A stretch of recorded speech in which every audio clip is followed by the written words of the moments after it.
right, so we're on to the next part here, and I'm still working on the cooling system. I wanted to show you guys that spacer. I'm going to have to attack this thing with a Dremel. I figured that having this bolt star as the fixed point worked out good. You can see that the main passage here is the closest, but look, sorry, I'm reaching pretty far here. Look how poorly that bolt hole lines up and this bypass. You can see I've marked it with a Sharpie where I have to enlarge those holes. This is a Ford, that's a Ford part made, that's a Ford part. I hit the power switch. Ford part made for, you know, their engines. Given it's made for a 2.8, but I guarantee that's the bolt pattern it's supposed to fit. You know, right here, let me get a little bit better light here. You know, this is a Ford Motorcraft spacer. It fits like garbage. So anyway, I'm gonna have to attack that with the Dremel to get that to fit. Got the tank sitting inside to have the steel mounting plate that's attached to that overflow tank. Got rusty. I got that sitting in some you know, evapor rust. Ugh, I can't even think. Got it sitting in some evapor rust before I glue the spacers together, do the double gasket thing, and get that thing going. So, and I'm gonna paint that tank. I gotta clean that off. I gotta prime it, etch prime it, and then I'm just gonna paint it black. Black is the color. Some of them were blue, old Ford blue, but for my application, my engine's black. The tank is going to be black. So let's get grinding on that stupid thing. Cool. Anyway, so there's the tank sitting in the evapor rust to have that mild steel flange de-rusted before I paint it. I just wanted to show you guys this. This is super, super soft aluminum.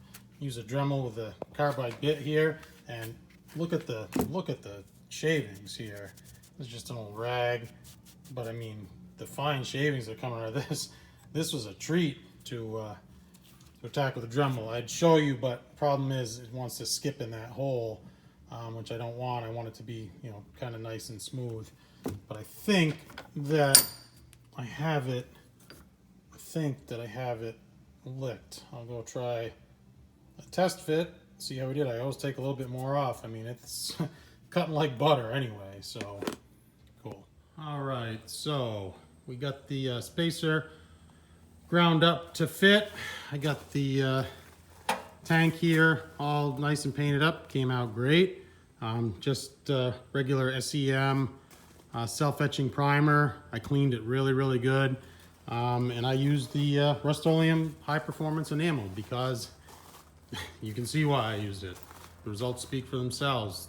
Paint just lays down great, and you know, you get a really quality finish, you know, out of a rattle can. So got the overflow here mounted up, got everything laid up. Feel like I'm a doctor about to do surgery here. Thermostat, weather strip, super adhesive, and that's just used to glue the gaskets in place. Since I'm running the tank, gasket, spacer, another gasket, I need to glue the whole thing together. I have stainless steel bolts and washers over there with a little bit of anti-seize on them, you know, ready to mount this thing up. So I'm gonna get this whole apparatus here put together. Oh, I did have to, even with the spacer, I still had to clearance this darn thing to fit that stinking distributor. I don't know if you can see that, but I put you can almost see I put like about a good 1/8 inch dent in there, and it was not easy. I thought that this thing being brass would be soft and dent easily. Not the case, not even in the slightest. So anyway, let's get this thing put together. All right, so it's in. Success. Let's pretend it was easy, because it was not. But I ended up, because I ran that spacer, which you can see right there, I needed longer bolts. Okay, no problem. Only the longer bolt won't go in. I bought 1 3/4. I test fit it with 2-inch bolts. I bought 1 3/4, and what happened was the bolt would sit flat here on the water pump and it wouldn't spin. So I ended up, grinding down about 1/4 inch. Sunday, hardware stores closed. What I should have done, and I will regret this, I'm sure I will live to regret this, is I should have gone and bought a button head Allen bolt for that. And I may still end up doing that if and when this leaks.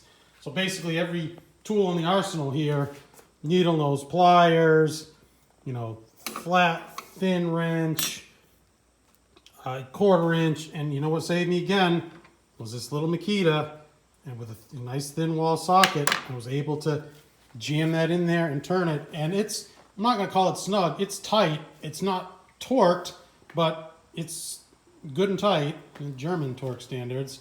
A good thing I used the weather strip gasket adhesive, because hopefully that will, cure me of any leaks. Got the upper radiator hose done. Again, not easy.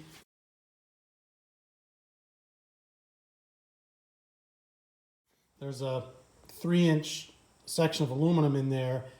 I had to do 1 3/4 because this pipe is a little on the big side. It is only 1.5 inches, but all for that. I wanted it to look period correct. And basically, that's what I've been fighting this whole time. This tank, nightmare, because I wanted it to look period correct. Trying to use these hoses, nightmare. You want it to look period correct. I could have just got one of those stainless braided hoses, or those, those stainless steel accordion type hoses for that. And, it just wouldn't look right. Even as it is, this clamp here, this period correct clamp bottomed out, wouldn't clamp, so I put a regular clamp on here. This one worked fine. Whatever. The bottom hose here is still, that's just gone completely nightmare. I've spent an obscene amount of money trying to make this work. And again, all so that I could use this period correct faux Moco. And look at that. I've been beating on this thing so much I've almost rubbed the logo off. So it's like there isn't even any point anymore. I bought one of those universal stainless steel accordion type hoses. It's down low, you can't see it. At this point, I hate those things. I think they look cheap. They make your car, you want it to look like a kit car, put those accordion hose or those braided stainless hoses on. But I have no other option. So I got to do what I got to do. This thing, I finally got the right size fittings. I don't know if you remember the literature said they were 3/4. They're not. They're half NPT. Tried to thread one in. The threads are completely junk.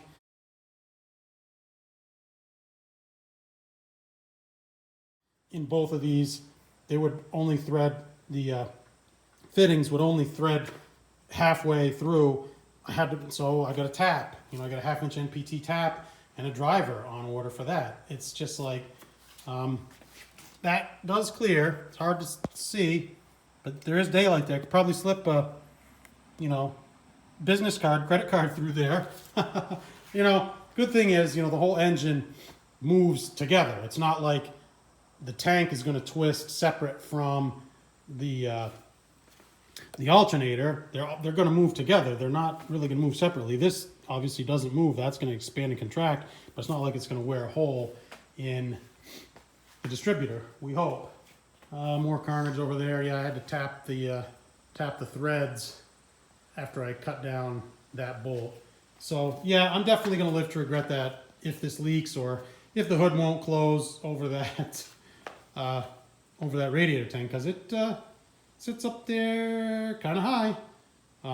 So yeah, I guess we'll see, because bottom line is when the body goes back on, if the hood won't close, whatever's in the way, it's going to come off.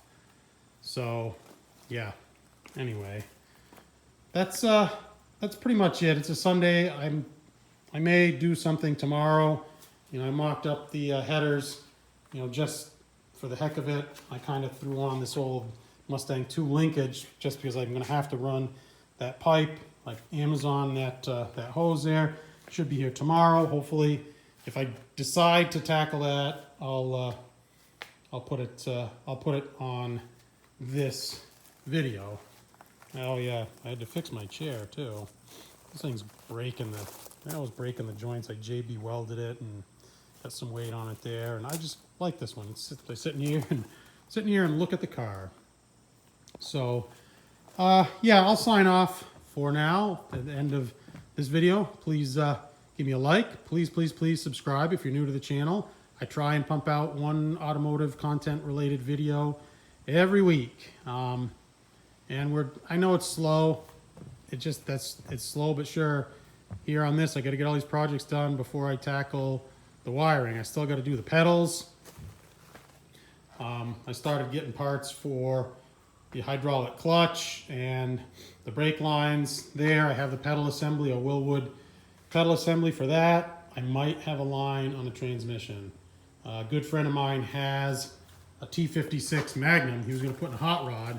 He was going to put Ford modular and then a big block Ford, and he's switched to a Hemi, a classic, Chrysler Hemi block, and I don't think that Magnum is going to mate up. Hit me up in the comments if it will mate up, if they do make an adapter kit, because I told him I've been trying to get him to sell it to me, and he's like, if it won't mate up, if I can't use it with his Hemi, because he bought the Hemi, he's going to sell me that transmission. So 6 speeds overkill for a Cobra, in my opinion, but if I can get that thing for a couple $1,000, or they're normally like, whatever, $3,500, I will absolutely do it. All right, my friends, totally appreciate your support. Cobra.